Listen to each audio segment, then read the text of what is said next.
ఓం సదాశివసమారంభాం వ్యాసశంకరమధ్యమాం అస్మదాచార్యపర్యంతాం వందే గురుపరంపరాం. జ్యోతిషశాస్త్రాన్ని భావితరాల వారికి ప్రసాదించిన ఋషుల యొక్క పాదపద్మాలకి నమస్కారం చేసుకుంటూ, అలాగే నాకు ఈ జ్యోతిష విద్యను నేర్పిన గురువర్యులు జ్యోతిష బ్రహ్మ కీర్తిశేషులు శ్రీ ఈరంకి సూర్యనారాయణమూర్తి గారు, సూర్యశ్రీ దైవజ్ఞ గారి యొక్క పాదపద్మాలకి నమస్కారం చేసుకుంటూ, ఓం శ్రీ మహాగణాధిపతి నమః, శ్రీ గురుభ్యో నమః, హరి ఓం. వీక్షకులందరికీ నమస్కారం. ఏప్రిల్ నెల 28వ తారీఖు లగాయతు మే నెల 4వ తారీఖు వరకు ఉండేటువంటి గ్రహగతుల ఆధారంగా ద్వాదశ రాశుల వారికి ఈ వారం ఏ విధమైనటువంటి శుభాశుభ ఫలితాలు కలగబోతూ ఉన్నాయో ఈ కార్యక్రమం ద్వారా తెలుసుకుందాం. అందులో భాగంగా ఈ వారం ఉండేటువంటి గ్రహగతులను గమనిద్దాం. ఈ వారంలో మేష రాశి యందు రవిగ్రహం శుక్రగ్రహాల తాలూకు సంచారం కనబడుతూ ఉన్నది. అలాగే వృషభ రాశి యందు గురుడు సంచారం చేస్తూ ఉండగా, కన్యా రాశి యందు కేతువు, కుంభరాశి యందు శనేశ్వరుడు, మీనరాశి యందు కుజ, రాహు, బుధగ్రహాల యొక్క సంచారం ఉన్నది. ఈ వారంలో చంద్రుడు ధనస్సు, మకరం, కుంభరాశుల యందు సంచారం చేయబోతూ ఉన్నారు. ఇటువంటి పరిస్థితుల్లో ద్వాదశ రాశుల వారికి ఏ విధమైనటువంటి ఫలితాలు కలగబోతున్నా తెలుసుకుందాం. అందులో భాగంగా మకర రాశి వారికి ఈ వారం సానుకూలమైనటువంటి గ్రహస్థితి గోచరిస్తూ ఉన్నది. ప్రత్యేకించి ఈ వారంలో ఉన్నటువంటి గ్రహస్థితిలో గురుబలం అనేటువంటిది చాలా ముఖ్యమైనటువంటి విషయం.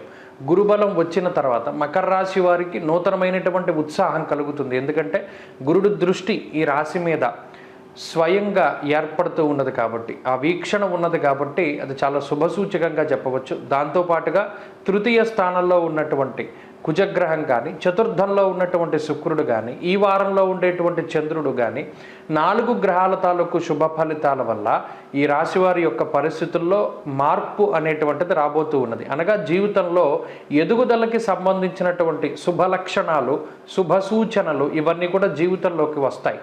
ఉద్యోగంలో కానీ, వ్యాపార పరంగా కానీ, వృత్తి ప్రవృత్తుల పరంగా కానీ ఒక కీలకమైనటువంటి నిర్ణయాలు తీసుకునేటువంటి పరిస్థితి, అలాగే వృత్తి ఉద్యోగాల పరంగా ఉండేటువంటి ఇబ్బందికరమైనటువంటి పరిస్థితిని అధిగమించడానికి మీరు చేసేటువంటి ప్రయత్నాలు ఏవైతే ఉన్నాయో ఆ ప్రయత్నాలన్నీ కూడా సఫలీకృతమయ్యేటువంటి పరిస్థితులు ఇవన్నీ కూడా ఈ వారం లగాయతు గోచరిస్తూ ఉన్నాయి. అలాగే పంచమంలోకి గురుగ్రహం సంచారాన్ని ప్రారంభించడం వల్ల చతుర్థ స్థానమందు కూడా శుక్రుడు అనగా 2 నైసర్గిక శుభగ్రహాలు కేంద్ర కోణ స్థానాల్లో ఉండడం వల్ల అటు కుటుంబపరమైనటువంటి విషయాల్లో కానివ్వండి, లేదా ఆర్థికపరమైనటువంటి విషయాల్లో కానివ్వండి కొన్ని క్రియాశీలకమైనటువంటి మార్పులు వస్తాయి. ఈ మార్పులన్నీ కూడా శుభ సంకేతాలుగా మనం పరిగణలోకి తీసుకోవచ్చును. అనగా కుటుంబంలో ఉండేటువంటి మనస్పర్ధలు తగ్గుముఖం పట్టడం, అలాగే కుటుంబ సభ్యులంతా కలిసి మరలా సానుకూలంగా ఒకే ప్రాంతంలో ఉండి చక్కగా మంచి శుభ కార్యక్రమాల్లో కానీ, లేదా మరి ఏ ఇతరత్ర కార్యక్రమాల్లో కానీ పాల్గొంటూ ఉండడం, అలాగే తీర్థయాత్రలు, దైవ దర్శనాలు ఇటువంటి వాటిని సంకల్పం చేసుకునేటువంటి పరిస్థితులు కూడా ఈ మకర రాశి వారిలో కనబడుతూ ఉన్నాయి. అంతేకాకుండా తోబుట్టువులతోటి ఉండేటువంటి సమస్యలు, జీవిత భాగస్వామితో ఉండేటువంటి సమస్యలు, లేదా ఈ రాశి వారికి ఉండేటువంటి ఆర్థిక ఆరోగ్యపరమైనటువంటి సమస్యల నుండి క్రమేపీ ఈ వారం లగాయతు బయటపడడానికి ఈ గ్రహస్థితి అవకాశాన్ని ఇస్తుంది. అంతేకాక ఉద్యోగపరమైనటువంటి చికాకులు తగ్గుముఖం పట్టడం, ఎవరి మీద కూడా ఆధారపడకుండా సొంతంగా నిర్ణయాలు తీసుకుంటూ సొంతంగా ఉద్యోగం చేసుకుంటూ మీ కాళ్ళ మీద మీరు నిలబడడానికి కావలసినటువంటి ఆత్మస్థైర్యాన్ని, అవకాశాలని కూడా ఈ గ్రహస్థితి ఈ వారం మీకు ఇస్తూ ఉన్నది.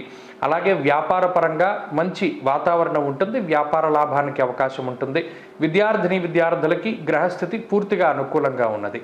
అలాగే స్త్రీలకు సైతం ఈ గ్రహస్థితి మానసిక ప్రశాంతతని అందజేస్తూ కుటుంబాభివృద్ధికి కారణమవుతూ ఉంటుంది. మకర రాశి వారు ఈ వారంలో మరింత అనుకూలమైనటువంటి ఫలితాలను సాధించడానికై సూర్యారాధన చేస్తూ ఉండడం, అర్ధాష్టమ రవిదోష నివారణార్థం సూర్యారాధన చేస్తూ ఉండడం, ఆదిత్య హృదయ పారాయణం చేస్తూ ఉండడం చెప్పదగినటువంటి సూచన.